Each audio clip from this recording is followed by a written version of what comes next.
Welcome, everybody, to Drive to Win. I'm Justin Bell, your host, and I'm here in the beautiful Sirius XM studios at the Wynn Las Vegas. I have a very special guest this week, Emily Prazer, who is the F1 Chief Commercial Director, amongst other things. And hot off the plane from Austin this past weekend, we are going to have a great chat with her. Not so much about the race, but more about the world of Formula One and all the elements of it. And she is right in the middle of it. Austin Formula One, Circuit of the Americas. Did you enjoy that weekend? Well, I did, because I was there. Jeremiah, my producer of the show, and the manager of the studios here, he and I went and had the best time. The reason I'm going to spend a little bit of time telling you about it is it truly reminded me of this phenomena that is Formula One and how incredible it is and how we're riding this wave of success. It's the result of all the work that's gone into it. We'll get into that a little bit later, but it just was so good. And I actually was at that first race in 2012, and I got to meet the track owners, the Epsteins, Bobby and Brad, his brother, who runs some of the activations there. And they have this new project called T11, Turn 11. And it's these owner condos, and they are simply spectacular. I can't really tell you who's buying them, but a lot of very important, famous, rich people are getting them. And it's really, whether you're a man or a woman with money that loves cars, it's absolutely perfect. They're beautiful car garages with a lounge upstairs and bedrooms and all sorts of things, and it reminded me of my own financial mediocrity and how I can't afford to be there other than as a guest. So they really looked after us so well. And just go online and check into it if you just even want to see how the other half live. It means you can go straight out onto the racetrack and make the most of it. So really good. Well, going there was very important because we know leading into Las Vegas, we had to be there to really set things up as a show for what's happening in Las Vegas, and also to get some inspiration and ideas. And I got there on the Wednesday, and I was invited by the Exotic Network to make a little intro at their kickoff event for the whole thing.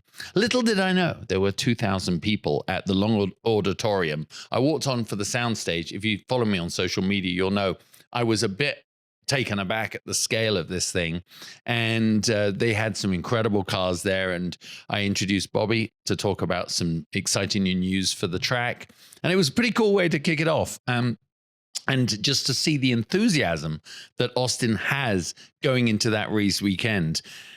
It seems as well that everybody involved is, they do things bigger in Texas, and they certainly were showing it this weekend. And then on the Thursday, we went as guests of McLaren to the track. Now, Thursdays there's no on-track action, but there was just the most perfect opportunity to see behind the curtain, like Dorothy, of what goes on in Formula One. And of course, everybody is, while the teams are all getting ready, everybody else is actually quite relaxed. Drivers are turning up, not so many media appearances, less overall. There's no influencers. There's no sort of, I'm not going to say hangers on, but no one's there that doesn't need to be. So it was perfect for us. And actually, we were in the McLaren hospitality, and we were just eating lunch, and Lando was over there in the corner with his engineers and maybe his performance coach. They were all talking, and I obviously wasn't going to go over. And he doesn't know me, but he'd spent like a week with my dad last year, and Dad said how nice he was. So when I saw him sitting on his own, I very with a little bit of enthusiasm, went over and introduced myself. And I had to give like an elevator's pitch of who I was so I didn't get thrown out.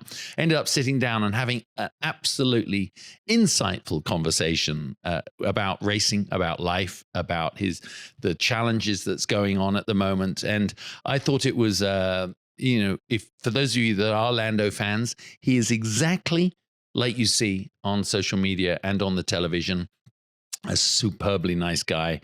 And it's funny, as someone at my age, and who has been a driver, you can see there's some common denominators. We know the same language. He's just speaking at a much higher level than I did. And I found it really, really interesting. And he did he made a comment about how incredibly fast Oscar Piastri is, and how he has one goal, one option, and that is just to do the best he can. He said, someone's going to win, and I hope it's me. I can't affect the outcome other than do my best. And I thought it's kind of quite a mature way of looking at it. And I think we're seeing that reflected through the weekend. So we'll touch back on that in a minute. And then on that evening, I went and hosted an event for Tag Heuer at their new boutique in this place called The Domain. And it was just incredible, actually, to be a privy to the email thread of trying to work with his marketing team, the Red Bull marketing team, and his personal team to get him there. And when he turned up, there was a really huge crowd. They had a show car outside. He went into the boutique, and I went in just to quickly reintroduce myself to him because I did something for Red Bull a couple of years ago with him. And he was just ready to go, super chill, super cool. We'll post the whole little 6 or 7 minute interview at some point soon. But he was just, I think when I asked him, I didn't want to, a lot of journalists would ask too obvious a question. I don't want to be that guy. But I said, listen, I know that your approach is just to win race by race to get there. But I mean, what is the plan for the weekend? And he just said, I'm going to get pole in both races and I'm going to win them both. At which point we all started placing more bets on him, because when it comes from the horse's mouth like that, that he is heading in the right direction. Such a inner confidence and a truly impressive human being, which obviously we saw with the races that he then went on to win. Friday, back in the paddock, and that was great seeing, because obviously we had practice and sprint qualifying.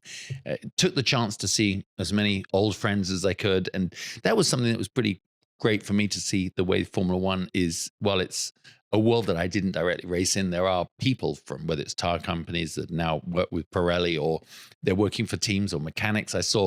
I did take the chance to talk to Andrea Stella. I'd never met him before, but I stopped him and said, Gilles de Ferran was a great friend of mine, my best, like a brother. And I said, thank you for all the great words that you say about Gilles when you won the Constructors' Championship. And he was just like, no, he actually helped set the scene for our success today, and we miss him every day. So that was cool. I mean, I just used whatever I could to talk to whoever I could, and as you would have done, I might say, it was brilliant. And then Saturday, we're getting into the track. We watched it's called the Best Hospitality, and the view was amazing. But then when Chairman and I went into the paddock, it had suddenly changed. There was like a ramping up of the energy. There's rodeo, there's bull riding, lassoing going down one end and football down the other. And it was just so fun to see. Now, I have worked something out about celebrities that I don't know who any of they are, but they actually look important all the time. And they're dressed more flamboyantly than people that aren't celebrities. So that was kind of quite funny. But being serious for a minute, what I started to notice about F1 when you get up close and personal is you realize that it is a circus that is on the road. It's a global traveling circus. And whereas in maybe IMSA or IndyCar, they have 1 or 2 people to do a job, in Formula One, they have 10 or 12. It's just like an escalation in every single way. But this core group of decision makers and people, there's a familiarity between them in the paddock that you don't see translated into the racing. Obviously, that's mano a mano. But in the paddock, people are very collaborative, helping each other out. I thought it was really good to remind me of that. And of course, sponsor activations on a level that you cannot imagine. I mean, business to business and business to consumer. You've got AWS up there. You've got all these people. It was, there were groups continuously being brought down from the Paddock Club to get their tour of the Formula One paddock. And what makes it so cool is the only way you can get from the hospitality to the pit garage to the car is the drivers have to walk through everyone. So you've got, whether it's, kind of funny, Lewis, when he turned up for the media pen, his bodyguard, I guess his assistant, is ahead. And he comes in on his customary scooter. He didn't even slow down. He jumped off it and it kind of rolled into the hands of his handler. And I thought, that is a well-practiced move, and don't try and nick his scooter. But I was fanboying. I'm like, that's Lewis Hamilton. for someone that did it as a career, to be in the presence of someone that literally is a 7-time world champion and 5,000 championship points like no one's ever done. Incredible. But I had a really funny moment because I was waiting there with my Leica. I'm waiting to take these pictures, and I could tell that Lewis hadn't come out yet. This is on race morning. And so I'm standing there by the stairs with a couple of hundred other people probably, and Matthew McConaughey starts walking down the steps, and I see him, and he looked like you'd expect Matthew McConaughey in Austin cowboy Western kind of clothes. He looked so damn cool. But he walked out and turned left. I'm taking a picture of him. Lewis had hidden himself behind him, and it was the most perfectly choreographed diversion. He turns left. Lewis suddenly brushes past me and walks past, and I got like a picture of the back of his head with a tattoo. But I mean, very, very cool. I enjoyed it so much. It's like this self-generated eliteness. Remember, Formula One they have created this environment and this world for themselves. And we spent a lot of time talking about it over the weekend. What makes it special? Why is no other form of motorsport at this level? And it is the drivers, but it is the philosophy and the philosophy of excellence. And the end product, of course, is pretty darn brilliant on the track. So shall we talk about that? Well, it was a sprint weekend, wasn't it? And I guess if you were following the Max Verstappen comeback and you were writing the script, it was in your favor. And I thought it couldn't have been better as executed. I mean, a few weekends ago, do you remember we were going, it's no possible way the McLaren drivers can mess up that much or be out of sync or be off the pace. And they'll certainly never take each other out. Cue the start of the sprint race, and we were right there. I was actually taking pictures as they came up the hill, and there's this amazing like bird's nest stand that we had right above the corner. Jeremiah was on the backside, and if you, again, follow our social media, you saw it. And I tell you what, he came round, they went in the air, both cars off, as you saw. It wasn't either of their fault. Hulkenberg hooked his front right wheel inside the rear left of Piastri, both cars out. But can you imagine Max's internal dialogue when he saw both his the rivals, the ones he's aiming for, doing the impossible and being out of the race? I just thought to myself, I mean, maybe we'll hear it on Drive to Survive. I don't know, but he must have let out a very relieved, and that's lovely, as he says, because it really was lovely for him. Anyway, he won it convincingly. Job number 1 done. So let's pick up with Max about the whole weekend. I want to talk about it because, as I said, he said at the tag event with not a trace of arrogance. It was just a statement of fact that he was going to try and win everything. He knows that's all he can do. But isn't it crazy?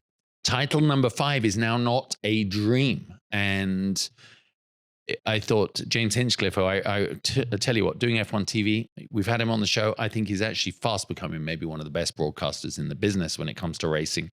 Great mind and a great attitude. As he said, Max now, if you think about it, only 40 points behind, is maybe the favorite, the way he's going. And, interesting enough, he is the Las Vegas odds-on favorite too.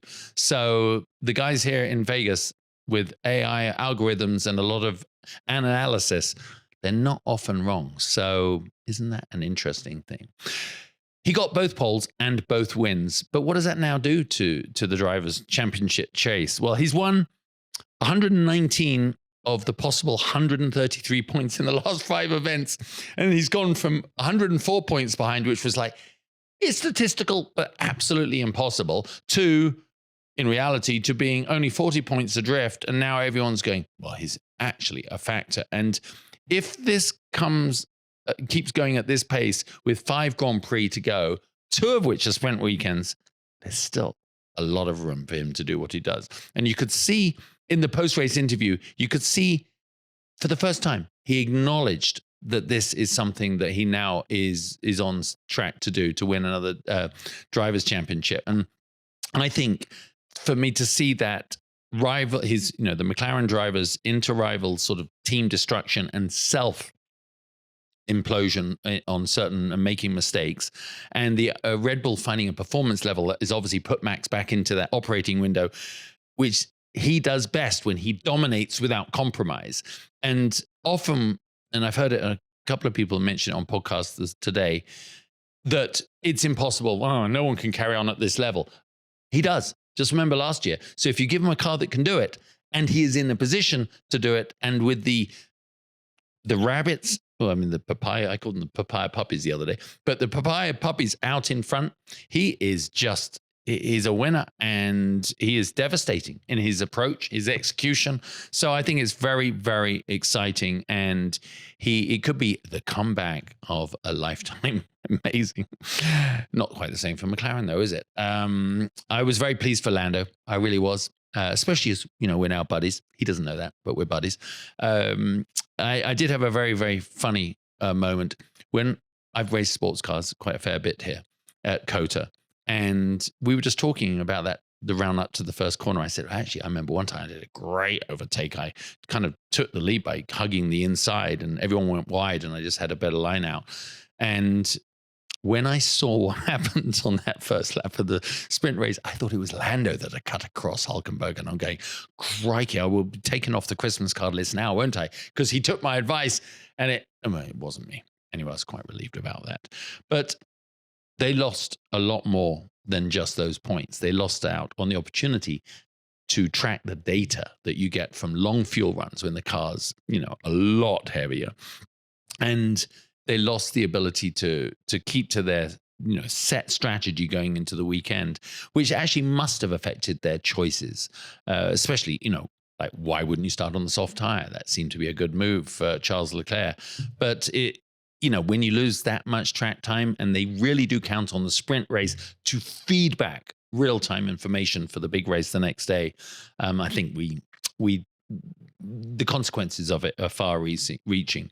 Now, obviously, in the big race, Lando, had a very good start, and recovered getting jumped at the start by Charles, and he at the end of the race got second place, and crucially chipped about 8 points away out of Piastri's lead, which, as remember, only being 14 points behind now, is exactly what Lando Norris actually has to do. I mean, it's his fourth race weekend in a row he's finished ahead of his chief rival, Oscar, and it's his 15th podium of the season. I'm just looking down here. There's a lot of notes on this. It's the best record of any driver this year. But it does keep his pressure on Oscar in the title fight. And for me, I thought I saw a very matured Lando in this race on how he reacted, especially with Charles. I love that scrap. Maybe one of the only things that was really fun to watch in the race as a consistent theme. But you could see he was definitely faster than Leclerc, who was in second, allowing Max to sod off down the road. But he was right there, really pushing hard. And I thought that was just, he was very measured about it. He did not want to take a risk, dive bomb, and lose points. So he handled that very well. Great attack, but Charles was excellent in defense. And I really enjoyed it. When I watched the highlights this morning, I could see how well he'd been doing that. Obviously, eventually, he did get it done at the end of the back straight, but he had to park it, didn't he, at the apex? Like, park it and just not get track limits, because he was already on 3 strikes, and that was really, really, really good. Obviously, then when he came in for the pits, he went back out on softs and had a slow stop. He had to retake Charles, but he did. He did it so well, and we were watching it, and he backed off to about 2.5 seconds behind, and I said to those around me, I said, he's only doing that to get his tires back down under him so he could control the narrative moving forward. And then he'd have another attack on Leclerc, one last go, which means for me, he must have had a great sensitivity on the tires. He did really, really well on that. Finishing second, obviously, at the end of the race with Charles third. What does it mean for Oscar Piastri on his side of the garage? Not really sure.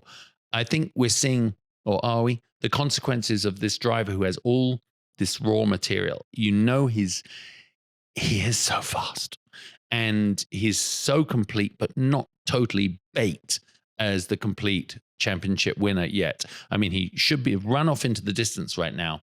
But I don't know. He's starting to make some mistakes and definitely wasn't on form this weekend. But one thing, and we say it a lot on this show, he has the ability to reset his meter very quickly after a weekend. So we'll see what happens in Mexico.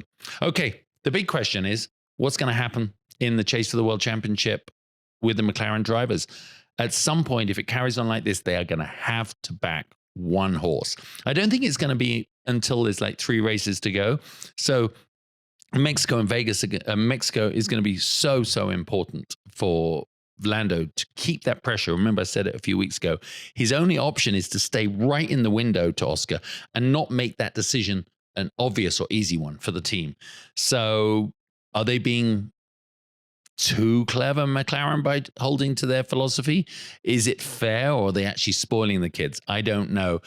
It's almost naive, isn't it? A little bit, their enthusiasm for this priority in the team. And I'm sure contractually that's what's written for both drivers. They're equal number ones.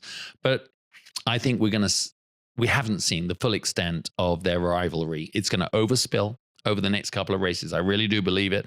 And it's going to lead to confrontation, but it's not going to be the whining type of confrontation, because you can see they're already starting to do that. And that's just a distraction. I think it's going to reflect on track. So in a way, I'm excited about that, because if you bring in some jeopardy, all sorts of good things start to happen. Well, before I get to our guest, let's just quickly talk about Ferrari. I mean, they had their best weekend since Austria, and the team got a 4th and a 5th in the sprint. And then they got a podium with Charles and a 4th with Lewis in the main Grand Prix. And, I thought Charles really was good. I thought he was pushing that car. You could see it when we're right there. That's what's so great about going to a race. And if you get the chance to, you can see the dynamics, the physics of the car really start to almost vibrate as when they're really pushing it, and you see it mainly in qualifying. But I really thought he did a great job. Great job on the soft tire, and a little bit unusual for Ferrari to go with a bold tire choice like that. That's not traditionally what they've done, but they did it very well. And for me, Lewis Hamilton having his best finish since Silverstone, and he was competitive. He was right there through the sessions, and he looked very smooth and confident. And I think that's what we need, because they're really right back in the fight for P2 in the Constructors' Championships. Mercedes are only 7 points in front. And, as I said, Lewis is this phenomenal personality in our sport, and the reverence that's shown to him is totally described. But I want him to have a strong run to the finish of the season. I think it's so important for his mindset. Doesn't matter if he's won so many championships, so many races. I think it just bodes well for next year if he does. So I had a great time in Austin, and I hope you enjoyed our social media on it as well. It was brilliant, but it really got us so enthused and passionate about coming here to Las Vegas in just a few weeks. Well, we're now just 1 week away from the 2025 Concours right here at the Wynn Las Vegas. This year's event is a weekend-long celebration that promises to be the social event of the fall season, where the world's most prestigious cars and top automakers will grace the greens of the Wynn Golf Club for the 2025 Concours at Wynn Las Vegas. This is the 4th annual gathering and features an expanded showcase of more than 250 unique cars within 4 judged and non-judged categories for vehicle entry and display. The event will take place from October 31st through November 2nd, so now is the time to get involved. It's coming up quickly. For more information regarding tickets and room packages, you can visit lasvegasconcours.com. That's lasvegasconcours.com. So talking about Las Vegas, let's welcome in Emily Prazer. She's going to join me in studio. She's the president and CEO of the Formula One Las Vegas Grand Prix. She was here right from the start. And she is the Chief Commercial Officer for Formula One. Emily, welcome to the show in person. Yeah, it's great, isn't it? Well, I saw you just 24 hours ago in the pit lane. In my uniform. In your uniform. Are you? How do you feel after a Grand Prix weekend? Exhausted? Mentally exhausted? I don't think mentally exhausted. I think obviously this is a interesting time of year because we have the back-to-back with Mexico this weekend, and then all systems go for the Las Vegas race in literally 4 weeks today. So from our perspective, normally you're not feeling as stressed or drained. I think this time of year a little bit more so than at the beginning of the season, but pumped and ready to go. Yeah, I think we're all feeling it as well here too, because we have the Concours next week, Yes. and then we get into Grand Prix. And of course, just coming here in the car from the airport, every day, Yes. this place changes. You can see the skeleton of Formula One being built up around before the flesh goes on it, can't you? Exactly. Well, the lights are up. We're starting our trackside installation this week. Our bridge is up. So yeah, it's starting to feel like a racetrack out there. For you, obviously, having been involved from the start, and actually, I didn't realize how much you were involved from the start until I met Christian from Tilke this weekend. Yes. Who's a super nice guy. Awesome guy. He was supposed to be my roommate, so I give him a lot of rubbish that he never ended up moving here. So. He told me that, but he showed me photographs Yeah. of, I mean, literally him with his iPhone, like taking pictures on corners the whole way round what is now the track. Yeah. Going, well, there's a mailbox and there's a lamppost, and such a hard job to have the vision at that point. Yeah, it was interesting because we were obviously incredibly bullish about being here in a certain time frame. I remember a lot of trips to Tilke where we were walking up and down the strip saying, do we turn left here?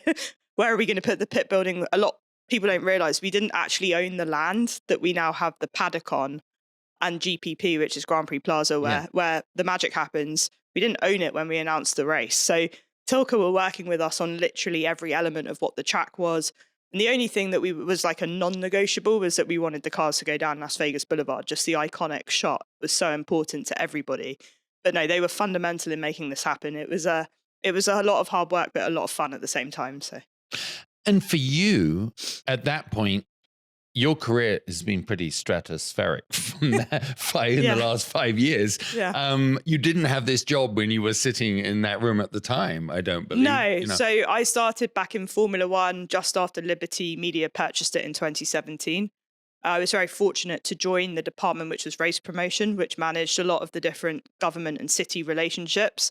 And I got involved in Vegas because it was part of that department. And during COVID, which I hate to talk about because it was not great for everyone, we had the opportunity to really revisit where we wanted to go. And we were in the midst of getting Miami up and running and signed and ready. And Sean Bratches had just left and Stefano had come in, and Stefano had all the passion and Italian energy that we love and adore. And he was like, we're going to make this happen, aren't we? And I was like, okay, we're going to make it happen. So I was part of, to your point earlier, the team of which, as soon as we could get back in the country, that had started the conversations with the casinos. And I was originally I was in the team in London. They moved me over to Vegas to run the commercial side. And then in January asked me to do both jobs, my London job, which I'm sure we'll talk about, and running the Grand Prix. You know what I think is great about hearing you say that, and obviously I understand it, having been in racing my whole life, but people look at Formula One as this ginormous entity, which it is, but the decisions and the human decisions that have to be made, right, for small groups of people that have $1 billion impact is quite remarkable. And it shows that Formula One at its heart it's still this very small group. Yeah, I mean, again, I can't speak overly on kind of the pre-Liberty era because I wasn't involved, but it was always very lean. Yeah. And that, has meant that we can be incredibly nimble with our decision making. And we have a very small decision-making tree per se. Obviously, I work for Stefano. Yeah. I'll take Stefano being like, can I do this? He'll be like, sure. He very rarely says no, which I love about him. But generally speaking, it's a very small amount of people that get to say yes or no. In the scenario of Las Vegas, obviously, we were all based in the UK at the time, didn't have much experience around kind of US legal positioning, which is why Renee, who was the chief legal officer, is the chief legal officer of Liberty Media, came and helped. Because, I was lobbying government officials, which is not something you can do. So we ended up partnering a lot more with Liberty in that scenario. Once we got that ready and set up, obviously they went back to doing what they do. And now LVGP, which is Las Vegas Grand Prix, is 100% integrated into the London team. Okay. Which is cool because obviously I oversee the London commercial business as well, which means that everything is very integrated, which is been very good for the business. Yeah. Well, I mean, while we're talking about that and making those deals happen, obviously my technically boss, Brian Gulbrandt's here at the Wynn. Big fan. He's a great man, isn't Big he? Fan. And he shared your vision. I mean, he really, as Christian said, he was in that meeting like helping educate you guys to the pitfalls of Las Vegas a little bit. Well, there are no pitfalls to Las Vegas. I want to make sure people know. Okay, no, not the race. I think just the thing about place. Vegas is their expectations for being, so significant around sports and entertainment. It means their standards are incredibly high. Yeah. And when Formula One turn up and say, we want to close Las Vegas Boulevard and build this and do this, we were somewhat naive, and we're the first to admit we turned up. And when we go to Singapore, we obviously have significant government support. The same with Monaco, same with Azerbaijan and street races. That support is structured differently in Las Vegas. And so the biggest piece of advice we were given was make sure the casinos are all on board. So we were pounding the pavements going to see Brian at the Wynn, Sean McBurney at Caesars, Mr. Hornbuckle and his team at MGM, the Venetian, et cetera, and we had to get all of them on board before anything could move forward, because obviously the impact, whilst it's very positive, as we touched upon, you can see the roadworks and everything that's happening outside. So we spent a lot of time working with them to understand how to put this together, understand shift change, make sure that we weren't impacting the daily operations of their buildings, essentially. But yeah, Brian was a champion from day one, and he's been an unbelievable partner, not just to Las Vegas Grand Prix, but to Formula One as a sport. Yeah, no, and he just loves cars. I mean, look what we're doing with the Concours. Yeah, it's true. And we were one of the first to come in and support the Concours as well, because the timing of all of it works so nicely for the build up to the race week. Yeah, no, great. Well, let's jump back to being at a Grand Prix weekend. Sure. And I've got to say, being in the Austin paddock, it's like being here, like being in Monaco. Part of what Liberty, part of what you guys have brought to it has been this availability, this openness. Drive to Survive, obviously unleashed a beast that cannot be put back in the bottle, so to speak. But I really felt this weekend had an energy to it that is part of what's going on at the moment, the way the series is going, the race for the championship. But when I was just looking at your bio this morning, I thought, a girl at Manchester University probably didn't know she was going to be bumping into Matthew McConaughey and walking around with Joe Rogan and things like that, right? I mean, do you ever walk down there and go, oh my God, what has happened here? Every weekend. I mean, the reality is that we are very fortunate and blessed to be in the positions we're in. I think the key to it is remaining humble and obviously realizing they're human beings as well. But the sport has taken off, and it is thanks to the vision of those in charge. Again, I've mentioned Stefano, but Chase and Sean at the time were always very keen to turn Formula One into 24 Super Bowls. And I will hand on heart say I can truly stand behind that as a organizer at this point. It's taken 5 years, but you can see the shift in the way people are behaving, to your point, the openness, and just how happy everyone is to be around. Again, can't speak to the past, but the accessibility is there. The drivers are very engaged with the fan base, and we've shifted our mindset. Obviously, there's a race weekend and there's being in the paddock, but how are we influencing culture, society, and lifestyle outside of that period of time, which has helped us gain that momentum that you referenced. Yeah. Do you get more starstruck to the celebrities or the drivers? Now you know the drivers. Personally, I get more starstruck by signing deals, to be honest. Yes. Yeah, no, I'm a commercial person. I know you are. So I like seeing celebrities in the paddock, but it just helps me do my job. So I oversee the Paddock Club, which we were talking about before we came on air. And for us, again, that's our lifestyle proposition. It's our food and beverage proposition. We've brought in Gordon Ramsay to help us with our garage concept, which is now flying as a product.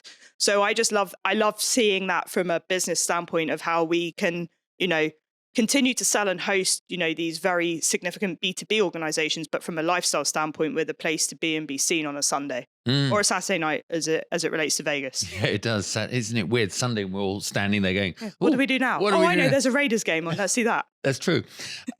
I imagine that you also, it's like everything that's really works well. It's a sum of all its parts, yes. Right? So you do have the commercial side, you have the activations and the B2B and B2C and everything, but you also have this phenomena called a Formula One race, right? Men, hopefully women soon too, but we'll get to that in a second. Risking their lives. It's not, for them, it's not entertainment. It's what you do for a job, right? And yet you've got these commercial demands and you've got these, the broadcast demands, social media. How do you balance that? Because the product has to remain authentic, doesn't it? Yeah, of course. And I think we've struck a really good balance there. You can't do what we do in North America and say heritage race markets, Silverstone, Monza, Belgium. Like, we really respect each of the different destinations and what the drivers want to achieve. On the broadcast side of things, the fans want to hear from the drivers. They appreciate that. They understand that they're the people that are ultimately paying their salaries. So we want to make sure that we're giving the right access. And then the programming around it is just to elevate the racing. It's not to take over from the racing. We'll always maintain we're a hardcore motorsport audience. That's what people are buying tickets to see, is the fast cars going around the track. But it's imperative that these drivers build relationships with the fan base. At the end of the day, we have a similar issue to the NFL. When the drivers put on their helmets on a Sunday, it's hard to really understand what they're saying. So our job is to advance the broadcast from a technical standpoint so that you can listen to the radios and understand what's going on. Because again, you take this new fan base that we've acquired through, you mentioned Drive to Survive or the F1 movie, and they digest content differently. And so we've had to adjust the way we behave differently. And the drivers and the teams, we're one big family. I was going to say happy. Yeah. One big family. And we're all in it together to really kind of maximize both the racing side of the business and the commercial side of the business. They are hand in hand. And we have seen the results of that. The fruits of it right now is that you get the regulations, right? Obviously, the cars converge in performance at the end of the regulation period. And we're seeing the results of that now. And it's like a movie script. We'll talk about the movie, but it's a movie script. Max Verstappen is now, I said it on the show a couple of weeks ago. I said it to him last week. I said, you imagine that the other two, the Papaya boys, they're on their little ships at the front thinking it's just the two of them. And suddenly there's pirate ships on the horizon firing cannons. He's just an amazing driver. You watch it week in, week out, as all of us do. And I think George Russell said something quite hilarious in an interview the other day where somebody said to him, can Max win it? He said, 100% Max can win this. And so I think we're all on the edge of our seat to see what happens in the last couple of races. But, the competitive nature of our sport is what keeps people tuning in. Seeing what's happening is just the best possible outcome for all of us. Yeah, I mean, every promoter's learned from things like I remember reading like about the Super Bowl. If the result's too predictable, people just turn off and walk away. Yeah. But right now we're not in that. We're in a race to the We're in track. race mode, but again, you're seeing how the drivers react and how their personalities shine through in that different in all of those different outcomes. So we enjoy it. We work with each of the teams, like I say, to amplify what they're doing. Seeing the people's kind of commentary and reactions on Twitter and threads and stuff is really fun. So yeah, enjoying the racing for sure.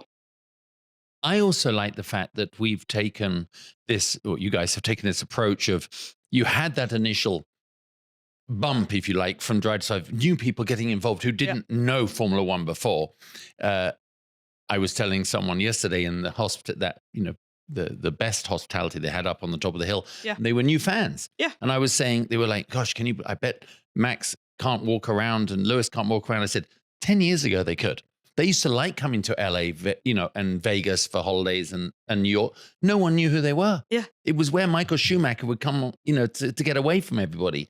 They can't do that now. So that's a... Well, I think that's a testament to all of us. Obviously, we want them to have nice holidays, though. So they can come and enjoy Las Vegas. They go on their yachts. They're fine. They go on their yachts, but we'd love them to come and hang out in Vegas. And Brian would endorse me saying that too. Yeah. But again, it was taking what was an unbelievable base and figuring out how to convert it. And at the end of the day, Drive to Survive and all of these different media outlets are super helpful, but having real fans at track just elevates the atmosphere that you witnessed yesterday. Yeah. I must tell you this little story. It was so great. And I relayed it to Bobby Epstein. And there was this, I was at that first race and 2012. And there was this girl at the Tag Heuer event with her parents, 21-year-old. And she said, and she was just so into racing. And she said, I came to the first race for Taylor Swift. And you can imagine Bobby's eyes lighting up when I told him this. And I said, and she fell in love with the racing. Now she follows WEC, this. I mean, she's but Formula One is her dream.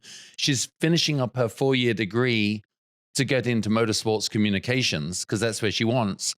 And you just go, well, that's the success story. That's 100%. And I think Bobby would also acknowledge that he was way ahead of the curve. Again, like what we're doing in Vegas, people forget we're 3 years old as an event. We're still in our infancy. Bobby and some of the more traditional promoters have set the scene for this. He's been working and elevating and investing in our sport in North America for a really long time. And we can't, forget that. What he's done for us is significant. Then we add Miami, who go down another different path. And what I love about all 3 US races is they all have a completely different identity. You're in Austin, you're in Miami, you certainly know you're in Vegas. And it was because of what he started. If you think about it, it's however many years ago. He knew that he needed to couple entertainment with Formula One to help grow the proposition. But I'm sure he would admit now he doesn't need the talent, the music talent to sell Formula One tickets that he may have needed in 2012 with Taylor. Now it's very much, well, I can sell tickets on a standalone basis because people want to come and watch the racing. So I agree with you, the success story of the fandom, but you look at the trajectory of that event, I think it's now got the most amount of attendance across the entire calendar, maybe bar Silverstone. But that's all down to his hard work. So we are eternally grateful for his partnership, and you would have seen we've just extended that because of the success it's had. So we are knees deep in America. Yeah, and I love it. As you say, 24 Super Bowls is the way to look at it because it's so important. Okay, the Formula One movie, Brian and Jeremiah in the control room there, they flipped out backwards over it. They loved it. I was a little late. I kept on missing every premiere that I was invited to, and then I ended up watching it, at home because I was behind the curve. Yeah.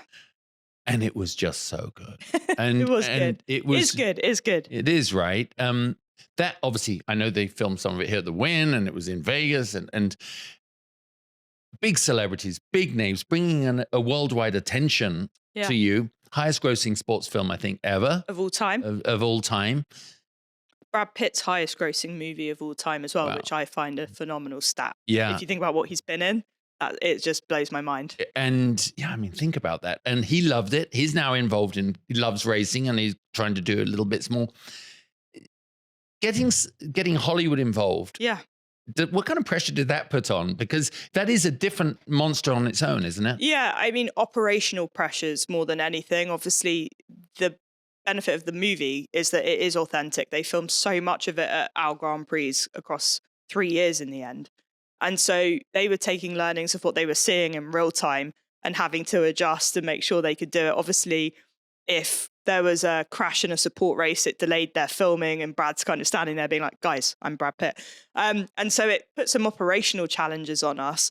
The learnings are, we were ready for it. And I think that's what's been so spectacular about the trajectory of the sport that we mentioned. I still give a lot of kudos to Netflix for having the vision. The movie was the pinnacle of what we could have done from a Hollywood and entertainment space. And they taught us how, we've spent years talking to the Apple marketing team about how to market a movie. We don't market movies. That's not our job. We market a sport, and we're here to sell tickets. And they're two very different things. They're obviously selling volume. We're selling high-end hospitality packages. Yeah. So putting it into perspective is quite, I think, useful for the audience to understand. And when you are, bought into that ecosystem and are working with leaders like Apple in the marketing space and seeing how they use their distribution network to be able to get the biggest possible reach, ultimately it's a setup for success. You add Formula One, Brad Pitt, Apple together, and I remember going to watch one of the original kind of edits with Stefano and Joe and a few of the other directors, and we were in LA in some random cinema. I have no idea where it was. I couldn't tell you. And it was with a ethnic minority audience that had no idea what they were coming to watch. And we were watching it, and there was a couple in the crowd just going wild. This woman was on the edge of her seat, loving every second of what she was seeing, to the point where after the race, I actually invited her to the Vegas Grand Prix as my guest, because I was like, you need to come and see this in real time. And I think what was so amazing and special about it is how everybody that's seen it was like, I get it now. I understand, whether you like the storyline or not, people are like, that just brought Formula One to life for us. And so we're very grateful for having the opportunity to do so. And, it's up to us to figure out what to do next. Yeah. And I think you're right. I just was thinking as you're talking that Drive to Survive is obviously Netflix's optics on Formula One, and they play with some of the storylines, and everyone, there's drivers and some don't like it, some do. But I watch things in racing. We'll walk in to shoot this show and we'll go, I can't wait to watch Drive to Survive next year so I can see what they think happened during the race, on the radios and all that stuff. But it was the accessibility point. Again, like I mentioned it before, but what happens with the visors up is really important to what Drive. But Drive to Survive, I find it, storylines being somewhat created or not, it gave us, again, this unbelievable opportunity just to open up the sport in ways we couldn't have done without them. So and I think when the movie came out, it wasn't a million miles away from what if you only knew Formula One through Drive to Survive, the movie didn't disavow your sort of beliefs about it. I mean, you're like, that's how it is. It's just got Brad Pitt, who's slightly more handsome.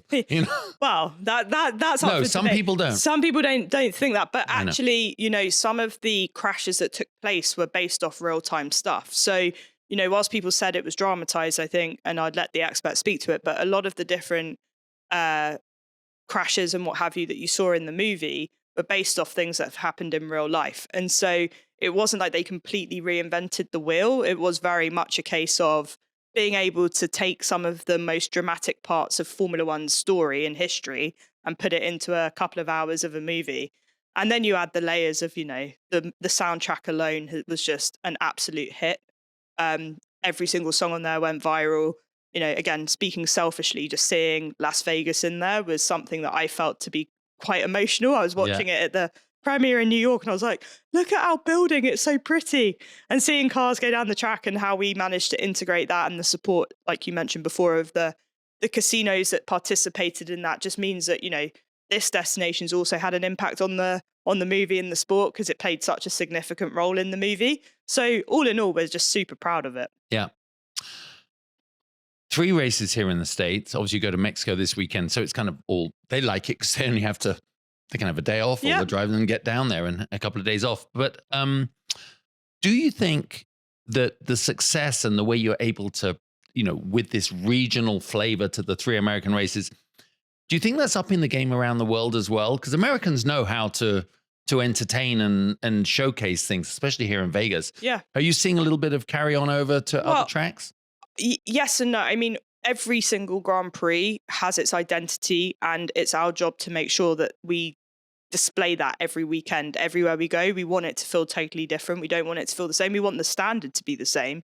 I think that, again, I can speak personally to the fact that I was in that team that used to manage those race promoters. I couldn't have put Vegas on, 1 ounce of it on, without having the experience of seeing how some of those other promoters, regardless of whether they were in the US or Monaco or Singapore or Hungary. And people maybe don't realize that whilst the US has elevated the sport, each of those promoters have helped the American sports put this on.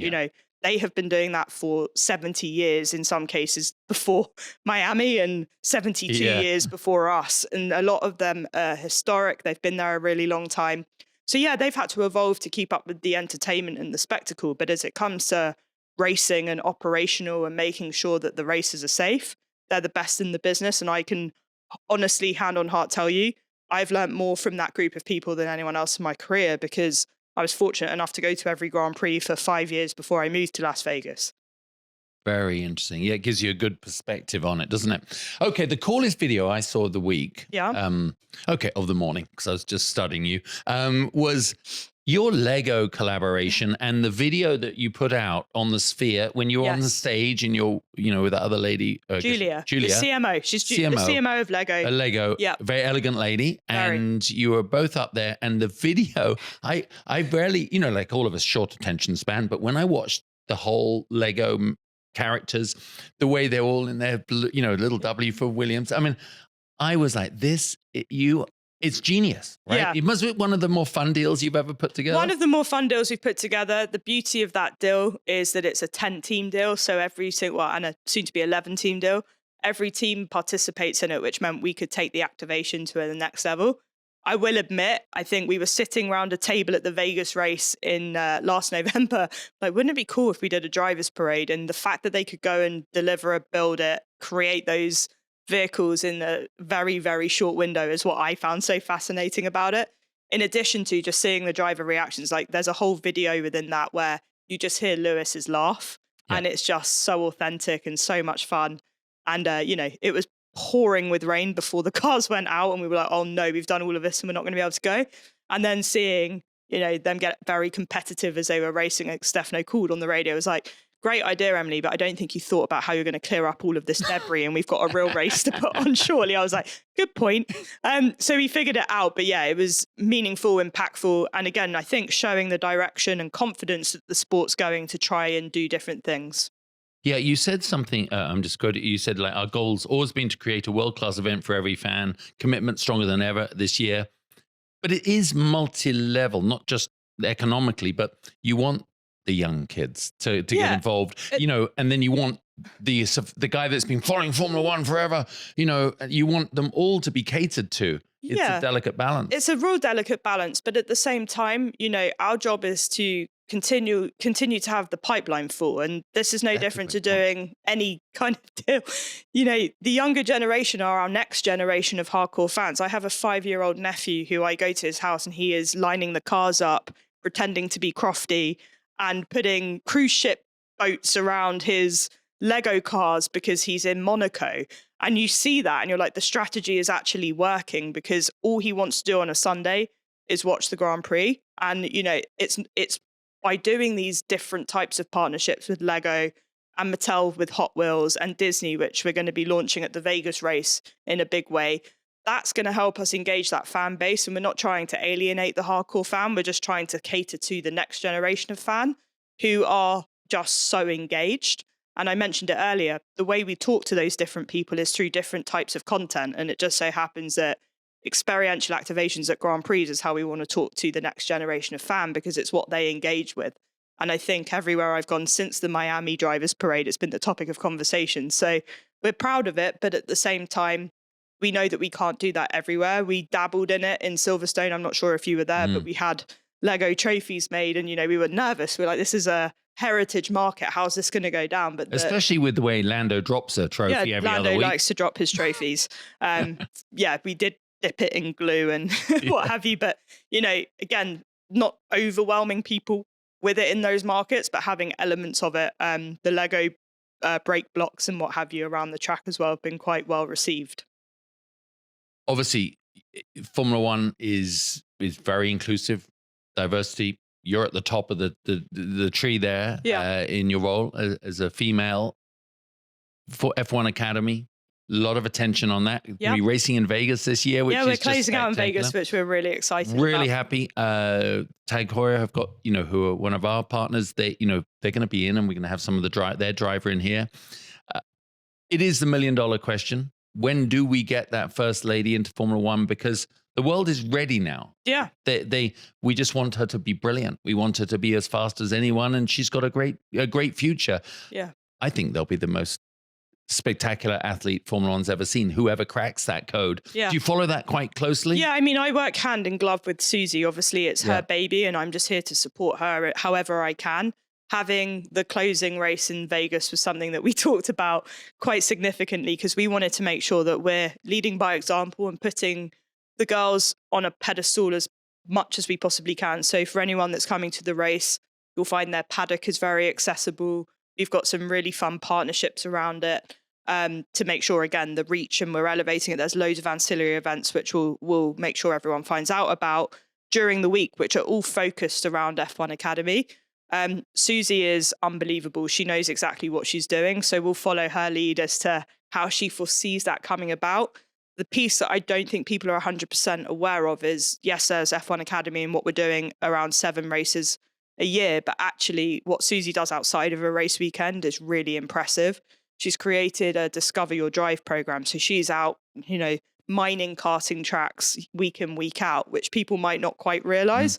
So there's a dedication past just the F1 Academy piece. It's building the pipeline and then giving them the tools. And our partners, our sponsors, the teams have been unbelievably supportive of the program. And it's about giving them the tools to get there. So you'll find that we'll continue to invest in it as Formula One.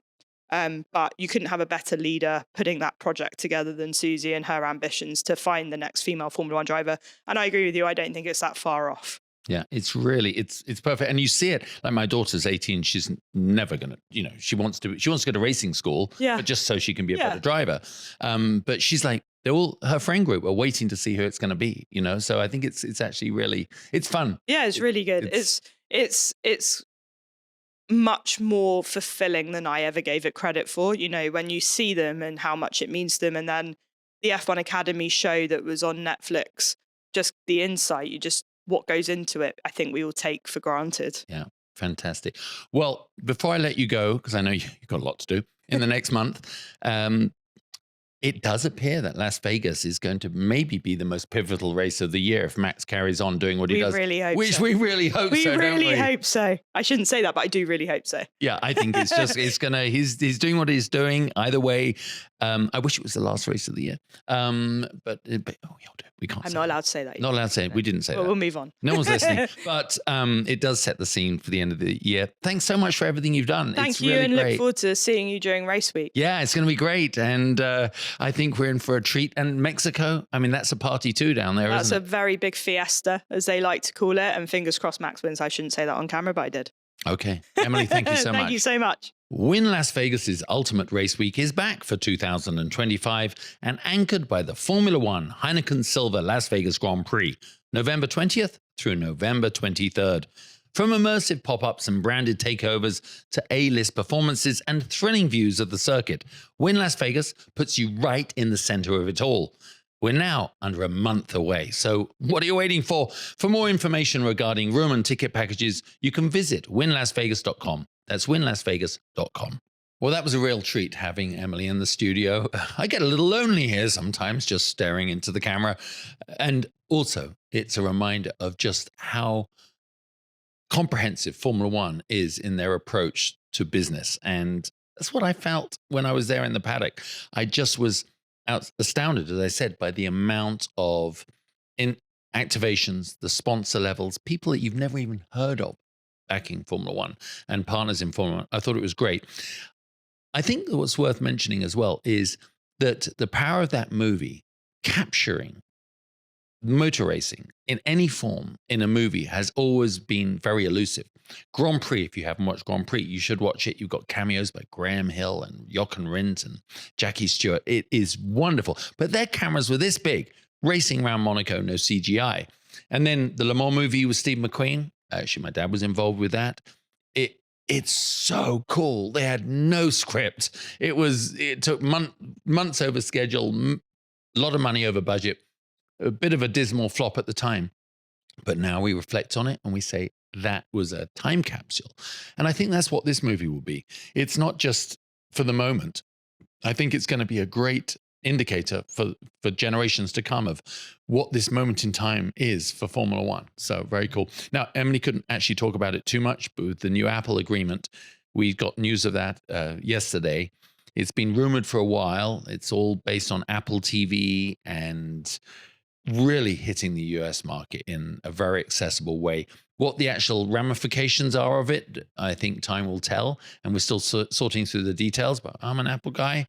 And as long as I can watch my F1 TV, I think we'll all be happy. So, as they say, a lot's going to change, and yet mostly it will stay the same, I think.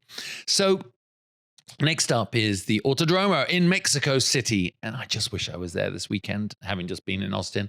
I know it's an incredible race. As Emily said, it's a fiesta. It's just one of those places that the fan base are rabid and the racetrack is so good. And it has a long history of Formula One since 1963 on and off. And I mean, you see it. It's got one of the best atmospheres. And of course, they've got, a good driver or two to follow. So when you look at what's going to happen this weekend, what a difference a year makes, especially if you're Carlos Sainz, because he won here last year.